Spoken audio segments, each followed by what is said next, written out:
नमस्कार बच्चों, हमारे इस मिशन हिंदी इंग्लिश की तरफ से आपका स्वागत है। आज हम आप सबके सामने लाए हैं राम नरेश त्रिपाठी के द्वारा रचित स्वदेश प्रेम का।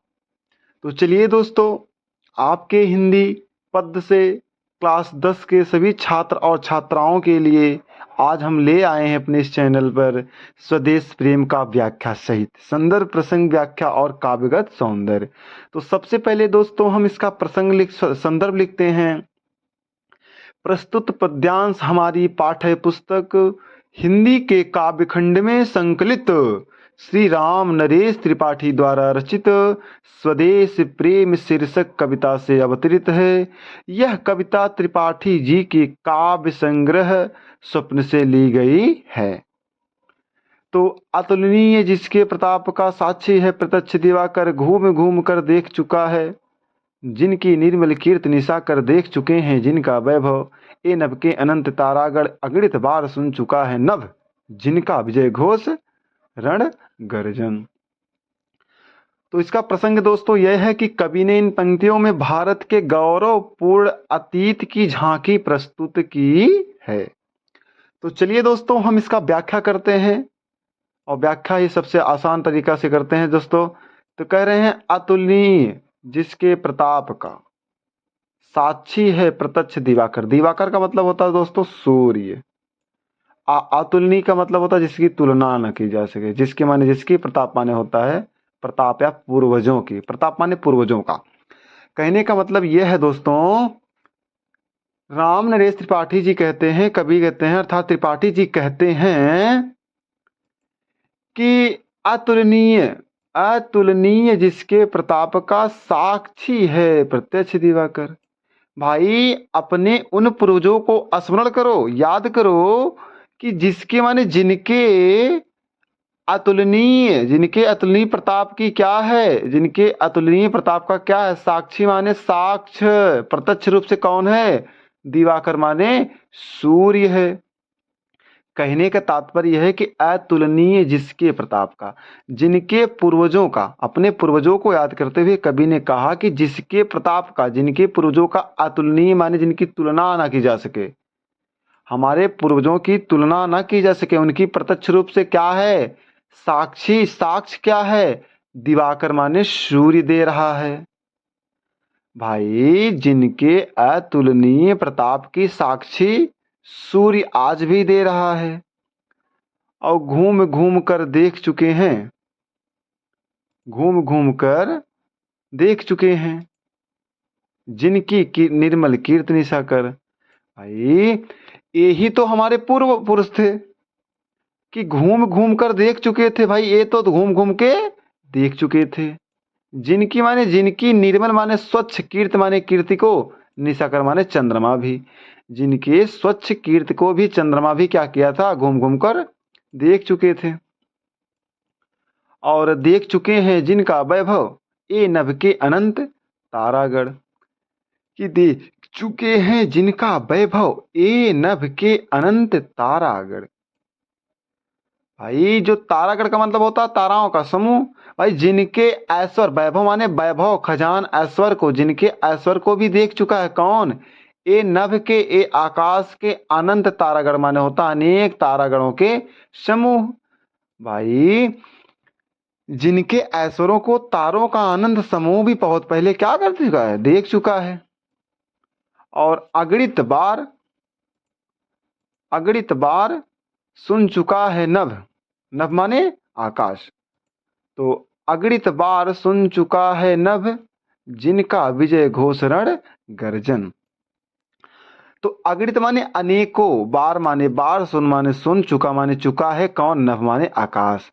यह हमारा आकाश भी अनेकों बार सुन चुका है, जिनके माने हमारे पूर्वजों के, हमारे पूर्वजों की विजय घोष और युद्ध गर्जनाओं को भी आकाश अनगिनत बार सुन चुका है। भाई तात्पर्य यह है कि हमारे पूर्वज के पवित्र चरित्र, प्रताप, यश, वैभव, युद्ध कौशल आदि सभी कुछ कैसे हैं, अद्भुत और अभूतपूर्व थे।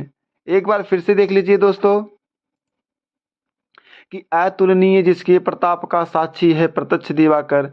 भाई जिसके प्रताप, जिसके पूर्वजों का अतुलनीय क्या है, साक्षी है कौन, प्रत्यक्ष रूप से दिवाकर सूर्य है। और घूम घूम कर देख चुका है जिनकी निर्मल कीर्ति साकर, अर्थात घूम घूम कर देख चुके हैं कौन, जिनके स्वच्छ कीर्ति का निशाकर माने चंद्रमा भी। भाई जो चंद्रमा है हमारे पूर्वजों के स्वच्छ कीर्ति को भी घूम घूम कर देख चुका है। और देख चुके हैं जिनका वैभव ए नभ के अनंत तारागढ़। भाई जिनके ऐश्वर्य, वैभव माने ऐश्वर्य को भी देख चुका है कौन, ए नभ माने आकाश के अनंत तारागढ़। और अगणित बार सुन चुका है नभ जिनका विजय घोष रण गर्जन। तो अनेकों बार भी ये हमारा जो आकाश है सुन चुका है हमारे पूर्वजों के विजय घोष रण और गर्जनाहट के युद्ध को भी। तो आगे चलिए दोस्तों दूसरा देखते हैं। पहले का काव्यगत सौंदर्य लिख लीजिए। काव्यगत सौंदर्य पहले का है कि भाषा संस्कृत शब्दों से युक्त साहित्यिक खड़ी बोली है, शैली भावात्मक है, रस वीर रस है, गुण ओज है, छंद दोस्तों इसमें हर प्रत्येक चरण में 16-16 मात्रा तो मात्रिक छंद है। और अलंकार है दोस्तों इसमें अनुप्रास अलंकार, रूपक और पुनरुक्त प्रकाश अलंकार है। चलिए दोस्तों दूसरा देखते हैं। दूसरे का दोस्तों प्रसंग लिख लीजिए। संदर्भ तो सभी का एक ही होगा। प्रसंग है इसमें कि प्रस्तुत पंक्तियों में भारत के गौरवपूर्ण अतीत की झांकी प्रस्तुत की गई है। तो शोभित है सर्वोच्च मुकुट से जिनके दिव्य देश का मस्तक, पूज रही है सकल दिशाएं जिनके जय गीतों से अब तक। और जिनकी महिमा का है अविरल साक्षी सत्य रूप हिमगिरिवर, उतरा करते थे विमान दल जिसके विस्तृत वक्षस्थल पर। तो शोभित तो है सर्वोच्च मुकुट से। कवि त्रिपाठी जी कहते हैं कि शोभित है सर्वोच्च मुकुट से। तो यह जो भारत है हमारे चिर स्मरणीय पूर्वजों का देश है। भाई शोभित माने सुशोभित हैं, सुशोभित हो रहे हैं सर्वोच्च मुकुट से। भाई किसके शोभित हो रहे हैं, सुशोभित हो रहे हैं। भाई इसका जो मस्तक है सर्वोच्च मुकुट से माने हिमालय रूपी सर्वोच्च मुकुट से क्या हो रहा है, सुशोभित हो रहा है। अरे जिनके दिव्य देश का मस्तक, भाई इस दिव्य का देश का मस्तक जो है वो सर्वोच्च हिमालय के मुकुट, हिमालय रूपी सर्वोच्च मुकुट से क्या हो रही है, सुशोभित हो रही है। और पूज रही है सकल दिशाएं। भाई हमारे पूर्वजों के विजय गीतों को, भाई जिनके जय गीतों से अब तक, जिनके विजय गीतों से आज तक संपूर्ण सकल दिशाएं माने संपूर्ण दिशाएं क्या कर रही है, पूज रही है। यही तो हमारे पूर्वज हैं। और जिनकी महिमा काहे अविरल साक्षी सत्य रूप हिम गिरवर, कि ये तो हमारे पूर्वज थे जिनकी महिमा की, जिनकी महिमा काहे अविरल साक्षी, साक्षी माने गवाह भी कह सकते हैं, कि जिनकी महिमा की गवाही आज भी क्या है, सत्य रूप से, सत्य रूप वाला श्रेष्ठ हिमालय दे रहा है। हिम गिरवर माने होता है हिमालय दे रहा है। आगे देखिए दोस्तों, उतरा करते थे विमान दल जिसके विस्तृत वक्षस्थल पर। भाई इस भारत भूमि के अति विस्तृत, अत्यधिक विस्तृत अथवा विशाल वक्ष स्थल पर विभिन्न देशों के विमान समूह बना बनाकर उतारा करते थे। भाई उतरा करते थे विमान दल, विमानों के समूह दल उतरा करते थे। जिसके माने किसके, हमारे इस विस्तृत फैले हुए भूभाग पर, वक्ष स्थल पर। कहने का मतलब यह है कि उतरा करते थे विमान दल जिसके विस्तृत वक्ष स्थल पर, कि इस भारत भूमि के वक्ष स्थल माने भारत भूमि के अति विस्तृत अथवा विशाल वक्ष स्थल पर विभिन्न देशों के क्या उतरा करते थे, विमान दल, विमान समूह बना बनाकर उतरा करते थे। तो इसका काव्यगत सौंदर्य लिखना हो दोस्तों लिखिए कि भाषा साहित्यिक और बोधगम्य, खड़ी बोली, शैली भावात्मक और वर्णनात्मक, रस वीर रस है, गुण ओज है, छंद मात्रिक छंद है, अलंकार अनुप्रास और रूपक है। तो चलिए दोस्तों आपका हम हर एक स्टेंजा का काव्यगत सौंदर्य भी कराते चलेंगे। चलिए दोस्तों, तीसरा देखते हैं, हम आपको आपके सामने लेके आते हैं। सागर निज छाती पर जिनके अगणित अरड़ों पोत उठाकर पहुँचाया करता था, प्रमुदित भूमंडल के सकल तटों पर नदियां जिसकी यश धारा सी बहती है अब भी निस्वासर। अरे ढूंढो भाई, ढूंढो उनके चरण चिन्ह भी पाओगे तुम इनके तट पर।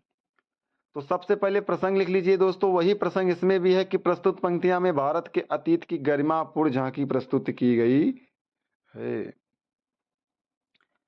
हमारे पूर्वज ऐसे थे कि स्वयं समुद्र से भी उनकी सेवा में तत्पर रहता था। हमारे पूर्वज ऐसे काम ही करके गए थे कि स्वयं समुद्र भी उनकी सेवा में तत्पर रहता था, लीन रहता था समुद्र भी।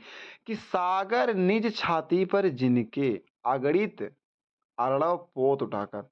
अरड़व माने होता है दोस्तों समुद्री, पोत माने होता है नाव, उठा माने उठाकर, अगणित माने अनेकों बार, सागर माने सागर, निज माने अपने, छाती माने होता है वक्ष स्थल पर जिनके माने जिनके, कौन? पूर्वज के। कहने का मतलब यह है दोस्तों कि कि सागर निज छाती पर जिनके अगणित अरड़व पोत उठाकर, कि हमारे अपने छाती पर, वह अपने छाती पर अनेक असंख्य जहाजों को उठाकर प्रसन्न के साथ पृथ्वी के एक कोने से दूसरे कोने पर स्थित समस्त बंदरगाहों पर पहुंचाया करता था। कहने का मतलब सागर भी अपने निज, निज माने अपने वक्षस्थल माने छाती पर, जिनके माने पूर्वज के, अगणित माने अनेकों बार समुद्री जहाज को अपने सीने से लगाकर इस पार से उस पार कर दिया करता था। अब पहुंचाया करता था प्रमुदित भूमंडल के सकल तटों पर। तो प्रमुदित माने होता प्रसन्न मन वाले से, प्रसन्न मन वाले से पहुंचा दिया करता था। भूमंडल के सकल तटों पर माने होता है कि बंदरगाहों पर पहुंचा कर देता था। समस्त माने होता है भूमंडल के तटों पर पहुंचा दिया करता था। और नदियां जिसकी यश धारा सी बहती है अभिनिशी वासर। कहने का मतलब होता है कि इस देश में रात दिन बहती हुई नदियां की धारा मानो हमारे उन पूर्वजों का यशोगान गाती जाती हैं। कि नदियां जिसकी यश धारा की, जिसकी यश रूपी धारा की क्या बह रही हैं? नदियां कब भी निस्वासर माने दिन रात, मानो कि जिसके यश रूपी धारा की नदियां रात और दिन बह रही हैं। कवि का कहना यह है दोस्तों कि ढूंढो उनके चरण चिन्ह भी पाओगे तुम इनके तट पर, इसी समुद्र के तटों पर पाओगे इनके चरण। अर्थात कहने का मतलब यह है दोस्तों कि हमारी नदियों और समुद्रों के तटों पर मिल जाएंगे। कवि को विश्वास है कि उनके चरण चिन्ह आज भी हमारी नदियों और समुद्रों के तटों पर मिल जाएंगे। वही लिखे हैं कि ढूंढो उनके चरण चिन्ह। ये हमारे आज के मनुष्य, हमारे पूर्वज के जो चरण चिन्ह है उन्हें ढूंढिए और पाओगे तुम कहां? इनके तट पर, समुद्र के तट पर। तात्पर्य यह है कि यदि आप अपने पूर्वजों को अनुसरण करेंगे तो आपको उनका मार्गदर्शन अवश्य मिलता रहेगा। इसका काव्यगत सौंदर्य देखिए दोस्तों, भाषा सरल है, सुबोध तथा साहित्यिक खड़ी बोली, शैली भावात्मक, रसवीर रस है, छंद मात्रिक छंद है, गुण ओज है, अलंकार में अनुप्रास है। नदियां जिसकी यश धारा से में उपमा तथा रूपक है। तो पांचवा चलिए देखते हैं, चौथा दोस्तों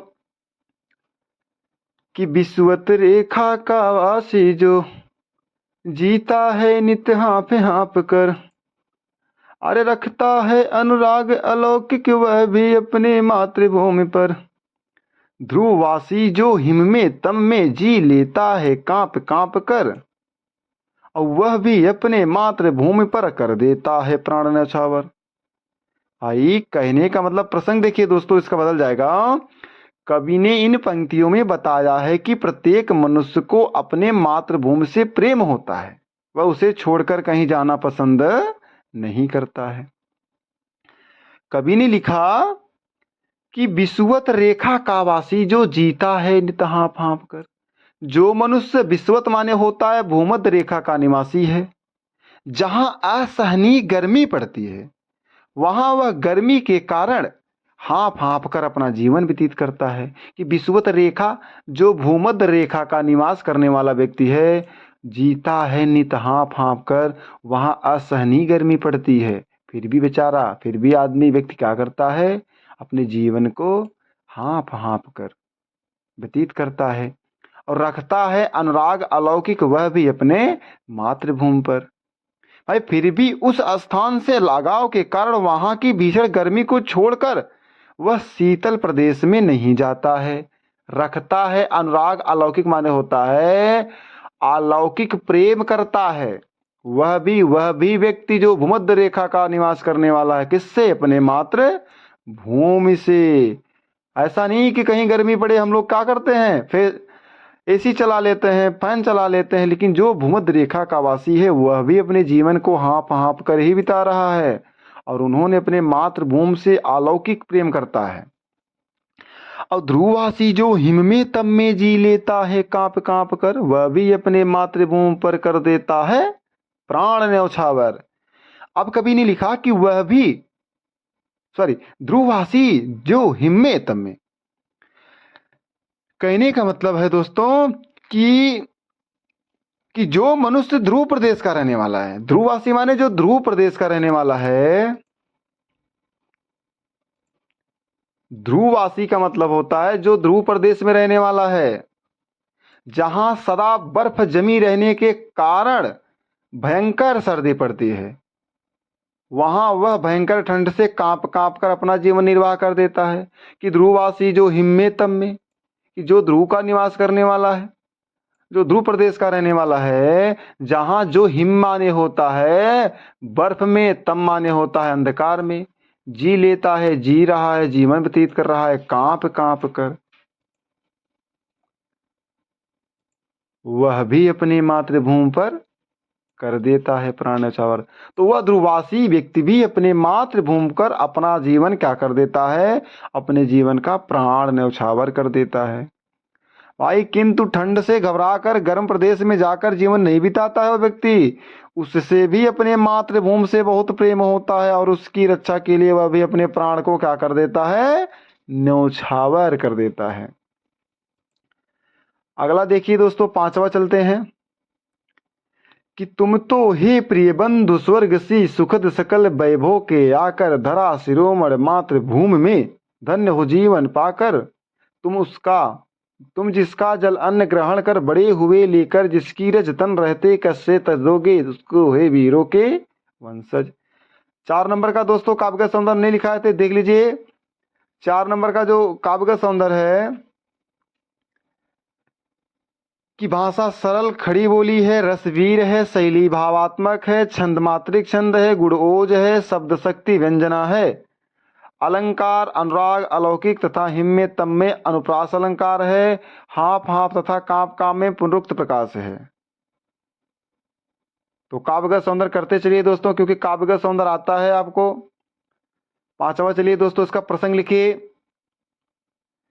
इन पंक्तियों में कवि ने मातृभूमि को स्वर्ग से भी बढ़कर बताते हुए देश प्रेम की प्रेरणा प्रदान की है। व्याख्या की तरफ चलते हैं दोस्तों।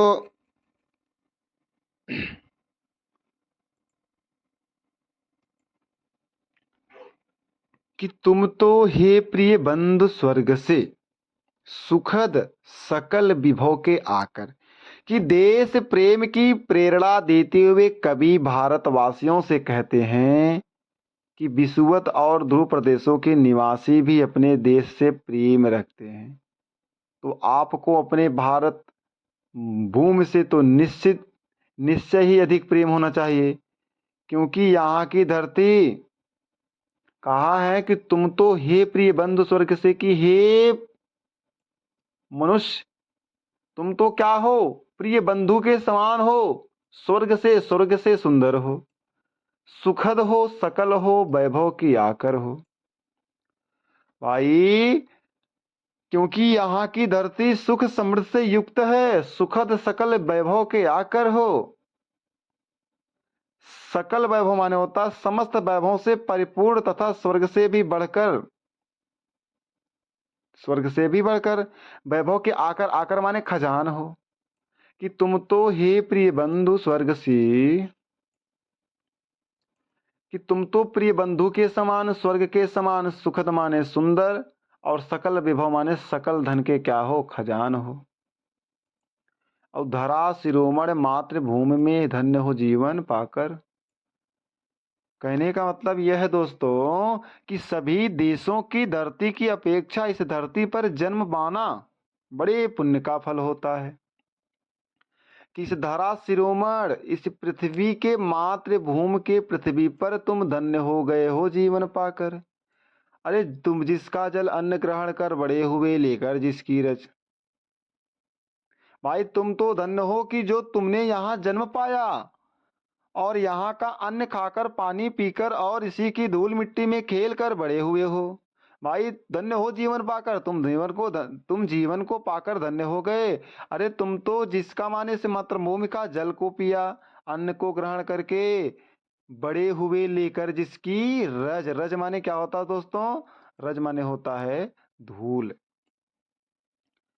भाई इसी की धूल मिट्टी में खेल कर बड़े हुए लेकर जिसकी रज। तुमने तो जिसके धूल के मिट्टी में खेल कूद कर खा पी कर ही बड़े हुए हैं। अरे तन रहते कैसे तज दोगे भैया? शरीर में जान है तो तुम इस मातृभूमि को कैसे ताक दोगे भैया? कैसे छोड़ दोगे उसको? किसको? मातृभूमि को। हे वीरों के वंशज, अर्थात हे वीरों के वंशज, तुम इसको कैसे त्याग दोगे? अर्थात इसकी रक्षा करना तुम्हारा पहला कर्तव्य है। तो चलिए दोस्तों आगे चलते हैं। ऐसे ही अगला स्टैंजा आता है। पांचवे का काव्यगत सौंदर्य लिखिए सबसे पहले। भाषा प्रवाहमयी खड़ी बोली है दोस्तों, शैली भावात्मक है, रस भी रस है, गुण ओज है, शब्द शक्ति व्यंजना है, छंद में मात्रिक छंद है, अलंग स्वर्ग से सुखद में उपमा तथा अनुप्रास है। जब तक साथ एक भी दम हो अवशिष्ट एक भी धड़कन, रखो आत्म गौरव से ऊंची, पलके ऊंचा सिर ऊंचा मन। एक बूंद भी रक्त शेष हो जब तक मन में हे शतुरंजय, दीन वचन मुख से ना उचारो, मानो नहीं मृत्यु का भी भय। कि जब तक साथ एक भी दम हो, उसका प्रसंग लिखिए दोस्तों कि प्रस्तुत पंक्तियों में त्रिपाठी जी स्वाभिमान की भावना बनाए रखने पर बल दे रहे हैं। तो जब तक साथ एक भी दम हो अवशिष्ट एक भी धड़कन, रखो आत्म गौरव से ऊंची, पलके ऊंचा सिर ऊंचा मन। कविवर त्रिपाठी जी का कथन है कि जब तक तुम्हारी सांसें चल रही है और तुम्हारा हृदय धड़क रहा है, तब तक तुम्हें अपने और अपने देश का गौरव ऊंचा रखना है, अपने पलके, अपना सिर तथा अपना मनोबल ऊंचा रखना है।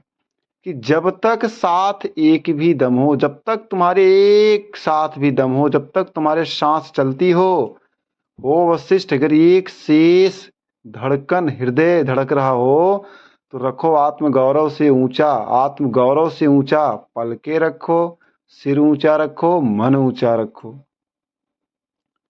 कवि का कहना है कि एक बूंद भी रक्त शेष हो, यदि आपके तन में, यदि आपके शरीर में एक भी रक्त शेष बचा हो, अर्थात तुम्हें कोई ऐसा कार्य नहीं करना है जिससे तुम्हें किसी के सामने सिर झुकाना पड़े, आंखें नीचे करनी पड़े और दीनहीन बनना पड़े। जब तक तुम्हारे शरीर में एक बूंद भी रक्त शेष रहे, लिखा है ना, एक बूंद भी शेष रहे, जब तक मन में हे शत्रुंजय। कहने का मतलब होता है जब तक तुम्हारे शरीर में एक बूंद भी रक्त शेष रहे, तब तक हे शत्रु को जीतने वाले भारतीयों। कहा कि जब तक मन में हे शत्रुंजय, हे शत्रु को जीतने वाले भारतीय, जब तक तुम्हारे मन में एक बूंद भी रक्त का शेष बचा हो, तो दीन वचन मुख से ना उचारो। दीन माने होता है दुखिया का वचन, कि दीन वचन नहीं बोलो, कि दीन वचन मुख से ना उचारो। उचारो माने मत बोलो, कि दीन दुखियों का वचन मुख से ना बोलो, और मानो नहीं मृत्यु का भी भय। कि तुम दीन वचन नहीं बोलो और देश की रक्षा करते हुए यदि तुम्हारी मृत्यु भी हो जाए तो तुम्हें उसका भी डर नहीं होना चाहिए। मानो नहीं मृत्यु का भय, तुम मृत्यु का डर मत मानिए और अपने मुख से दीन दुखियों का वचन मत उचारिए। आत्मबल से ही अपने मातृभूमि का रक्षा हम लोग कर सकते हैं। ये था दोस्तों आपका छठवां इसका काव्यगत सौंदर्य लिख लीजिए। भाषा सहज और सरल खड़ी बोली है, शैली भावात्मक है, इसमें भी रसवीर है, गुण ओज है, मात्रिक छंद है, अलंकार अनुप्रास है। कि जिसको न निज गौरव तथा निज देश का अभिमान है, वह नर नहीं पशु है, निरा और मित्रिक समान है। तो सातवां देखिए दोस्तों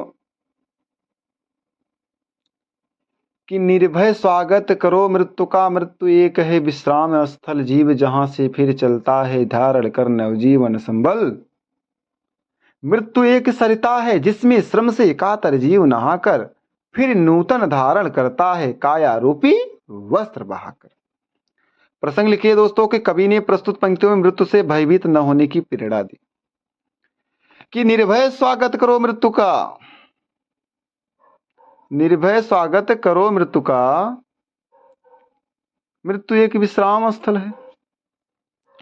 हे भारत के वीरों, तुम निर्भय होकर मृत्यु का स्वागत करो, मृत्यु से कभी मत डरो, क्योंकि मृत्यु वह स्थान है जहां मनुष्य अपने जीवन भर की थकावट को दूर कर विश्राम प्राप्त करता है।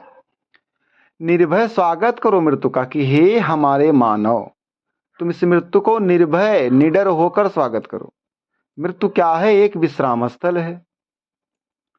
क्योंकि मृत्यु से कभी मत डरो, क्योंकि मृत्यु वह स्थान है जहां मनुष्य अपने जीवन भर के लिए थकान को दूर कर विश्राम प्राप्त करता है। अरे जीव जहां से फिर चलता है, धारण कर नव जीवन संबल। अतः मानव को उससे भयभीत नहीं होना चाहिए।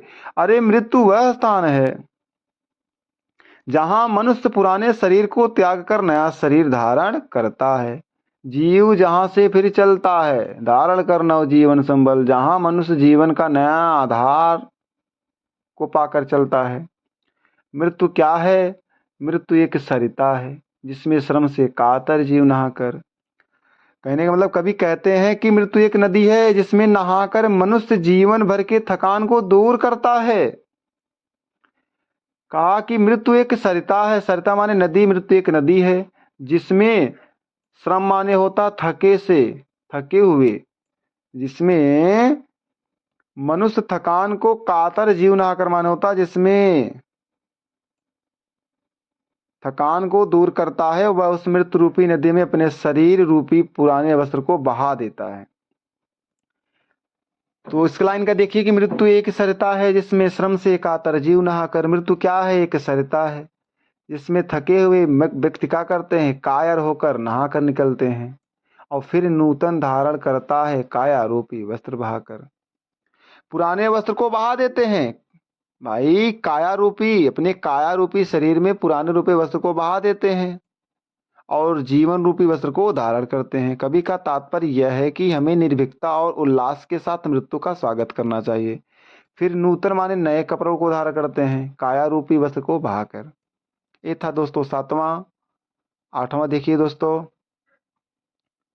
पहले सातवां का काव्यगत सौंदर्य लिखिए दोस्तों। भाषा सरल खड़ी बोली है, शैली उद्बोधन है, रसवीर है, छंद मात्रिक छंद है, गुण प्रसाद है, शब्द शक्ति व्यंजना है, अलंकार मृत्यु एक है विश्राम स्थल तथा मृत्यु एक सरिता है में रूपक तथा अनुप्रास अलंकार है। आठवां देखिए दोस्तों कि सच्चा प्रेमी वही है जिसकी तृप्त आत्मबल पर हो निर्भर, त्याग बिना निष्प्राण प्रेम है, करो प्रेम पर प्राण निछावर। अरे देश प्रेम वह पुण्य क्षेत्र है, अमल असीम त्याग से विलसित, आत्मा के विकास से जिसमें मनुष्यता होती है विकसित। तो लास्ट दोस्तों है दोस्तों इसका प्रसंग लिखिएगा। कवि ने त्याग और बलिदान को ही सच्चे देश प्रेम के लिए आवश्यक माना है। कवि कहते हैं कि सच्चा प्रेमी वही है जिसमें आत्म त्याग की भावना होती है, कि सच्चा प्रेमी वही है। कभी लिखा है, नरेश त्रिपाठी बता रहे हैं कि जिसकी सच्चा प्रेमी वही होता है जिसके तृप्त आत्म बल पर हो निर्भर, जिसने आत्म त्याग की भावना अर्थात आत्म त्याग पर ही सच्चा प्रेम निर्भर रहता है। सच्चे प्रेम के लिए यदि हमें अपने प्राणों को भी न्यौछावर करना पड़े, कह रहे हैं ना कि त्याग बिना निष्प्राण प्रेम है। सच्चे प्रेम के लिए यदि करो प्रेम पर प्राण न्यौछावर, कि सच्चा प्रेम के लिए, जो सच्चा निष्प्राण प्रेम, सच्चा प्रेम के लिए त्यागना पड़े, क्या करो प्रेम पर प्राण न्यौछावर, अपने प्राण को भी न्यौछावर कर दीजिए। कहने का मतलब होता है सच्चा प्रेमी वही है जिसने आत्म त्याग पर ही सच्चा प्रेम निर्भर करते हैं। और त्याग बिना निष्प्राण प्रेम है, बिना त्याग किए हुए तो सब प्रेम क्या है, निष्प्राण है, निर्जीव है। अरे करो प्रेम पर, मानवता के प्रेम पर अपने प्राण को न्यौछावर कर दो। और देश प्रेम वह पुण्य क्षेत्र है।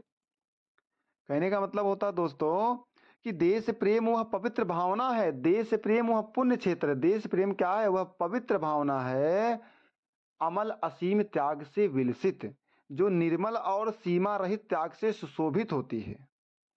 आत्मा के विकास से जिसमें मनुष्यता होती है विकसित, आत्मा के विकास से मनुष्य का विकास होता है। अतः देश प्रेम से आत्मा का विकास और आत्मा के विकास से मनुष्यता का विकास करना चाहिए। कि आत्मा के विकास से जिसमें मनुष्यता होती है विकसित, तो आत्मा के विकास से जिसमें मनुष्य क्या होती है, मनुष्यता विकसित होती है। यह तो दोस्तों आपका 8वां। इसका काव्य सौंदर्य लिखिए, भाषा सरल खड़ी बोली है, शैली उद्बोधन है, रसबीर है, छंद मात्रिक छंद है, गुणोज है, अलंकार अनुप्रास और रूपक है। आशा होगा दोस्तों आपको आया होगा। तो अगर हमारी वीडियो पर आप पहले बार चैनल पे आए हों तो वीडियो को लाइक और सब्सक्राइब जरूर करिएगा दोस्तों।